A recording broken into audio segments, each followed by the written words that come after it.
اللهم صل على سيدنا محمد یا رب صل۔ اسی طریقے سے اس سے پہلے ذوالحجہ کے 18 تاریخ کو حضرت عثمان غنی رضی اللہ عنہ کو مدینہ کے خوارج نے گھیراؤ کر کے 40 دن ان کے دانے پانی کو بند کر کے ان کو شہید کر دیا۔ ان کے خون کے قطرات قرآن پاک کے اوپر گرتے ہیں، اس لیے ذوالحجہ کے اندر بھی ماتم کرو۔ کیوں؟ اس لیے کہ اس میں اسلام کے تیسرے خلیفہ حضرت عثمان غنی رضی اللہ عنہ کی شہادت ہوئی ہے۔ اسی طریقے سے اور پہلے چلتے ہیں، رمضان کے اندر بھی کوئی افطاری نہ پکاؤ، کوئی ساری نہ پکاؤ۔ کیوں؟ ارے امام اول شیعوں کے حضرت علی شیر خدا رضی اللہ عنہ کو خود کوفہ کی جامع مسجد کے اندر رمضان کے اندر شہید کر دیا۔ اور اگر شہادت کوئی غم کی چیز ہے، کوئی غم کا سانحہ ہے، مسلمانوں سال کی کوئی تاریخ تم ایسی نہیں دکھا سکتے جس تاریخ کو ہمارے جرنیل نے، صحابہ نے، اولیاء اللہ نے اپنے خون سے شرابور نہ کیا۔ پھر تو پورا سال ہی غم کا سال ہوگا، پورا مہینہ ہی غم کا مہینہ ہوگا۔ نہ کسی مہینے کے اندر تم شادی کر سکتے ہو، نہ کسی تاریخ کو تم خوشی منا سکتے ہو، کیونکہ وہ غم کا مہینہ۔ اور پھر سب سے بڑی جو ہمارے لیے غم کی بات ہے، ہمارے نبی صلی اللہ علیہ وسلم کا وصال ہو جاتا ہے، کیا اس سے بڑا کوئی غم کا سانحہ ہو سکتا ہے؟ تو پھر تو پورا سال ہی مسلمانوں کے لیے غم کا سال ہوگا، جہاں نہ کوئی خوشی کی گنجائش ہے، نہ کوئی شادی کی گنجائش ہے۔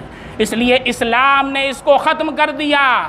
شہادت تو ایک سعادت کی چیز ہے، اور جو شہید ہوتا ہے اللہ رب العزت کے نزدیک اسے رزق دیا جاتا ہے۔ قرآن میں اللہ تعالیٰ ارشاد فرماتے ہیں، جو لوگ اللہ کے راستے میں شہید ہو جاتے ہیں انہیں مردہ نہ کہو بلکہ وہ زندہ ہیں، اور اپنے رب کے پاس سے انہیں رزق دیا جاتا ہے۔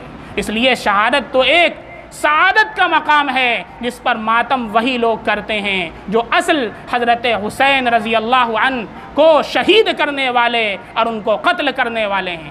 اس لیے میں شعر کہتا ہوں، ماتم وہ کریں جو منکر ہو حیات شہداء کے، ماتم وہ کریں جو منکر ہو حیات شہداء کے، ہم زندہ جاوید کا ماتم نہیں کرتے، ہم زندہ جاوید کا ماتم نہیں کرتے۔ ہمارا تو یہ عقیدہ ہے کہ حضرت حسین رضی اللہ عنہ کو شہید ہو کر کے وہ مقام و مرتبہ مل گیا جسے وہ پوری زندگی بھی حاصل نہیں کر سکتے تھے۔ اس لیے سعادت تو خوشی کا مقام ہے، شہادت تو ایک سعادت کی چیز ہے۔ کل قیامت کے دن اللہ جب شہداء کو بلائیں گے اور ان سے پوچھیں گے کوئی تمہاری خواہش ہے، کوئی تمہاری تمنا ہے، کوئی شہید یہ نہیں کہے گا مجھے یہ دے دیجئے، مجھے یہ دے دیجئے۔ سارے شہداء یک زبان ہو کر کے کہیں گے میری بس ایک تمنا ہے، ایک آخری خواہش ہے، مجھے دوبارہ دنیا کے اندر بھیج دیجئے اور میرے جسم کے اندر جتنے بال ہیں اس کے برابر جان دے دیجئے، اور ہر جان کو میں شہادت کے اوپر لٹا کر کے پھر سے چلا۔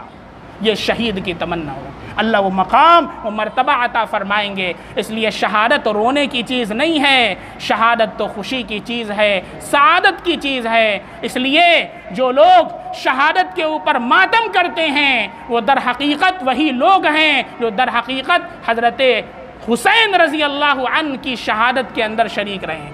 اور خود حضرت حسین رضی اللہ عنہ نے شہادت سے ایک دن پہلے اپنی بہن زینب کو کہا، اے بہن اگر میں شہید ہو جاؤں خدا را میرے اوپر ماتم نہ کرنا، میرے اوپر اپنے غریبان کو چاک نہ کرنا، کبھی تو ماتم نہ کرنا۔ حضرت حسین کی وصیت ہے، اس وصیت کو تم نے فراموش کر دیا۔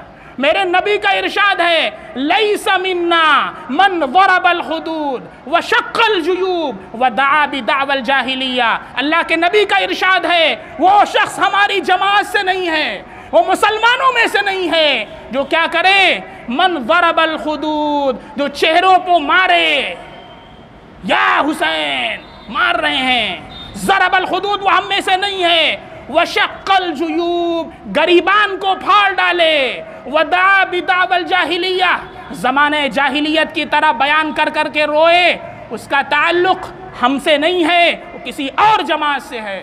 لہذا جو لوگ بھی یہ کام کر رہے ہیں وہ خود فیصلہ کر لیں حضرت حسین کی وصیت پر کتنا عمل کر رہے، نبی صلی اللہ علیہ وسلم کے فرمان پر کتنا عمل کر رہے، اور جن لوگوں کو تم فالو کر رہے ہو وہ معز الدولہ ہیں جو 300 سال کے بعد آتا ہے، وہ امیر تیمور لنگ ہے جس نے 801 کے اندر تعزیہ کی بدعت کو ایجاد کیا، وہ ہمایوں خان ہے جس نے 962 ہجری کے اندر 46 تولہ کا زمردی تعزیہ ہندوستان منگوایا تھا۔ اس کا کوئی تعلق نہ اسلام سے ہے، نہ قرآن سے ہے، نہ نبی سے ہے، نہ حسن سے ہے، نہ حسین سے ہے، نہ علی سے ہے، نہ اہل بیت سے ہے۔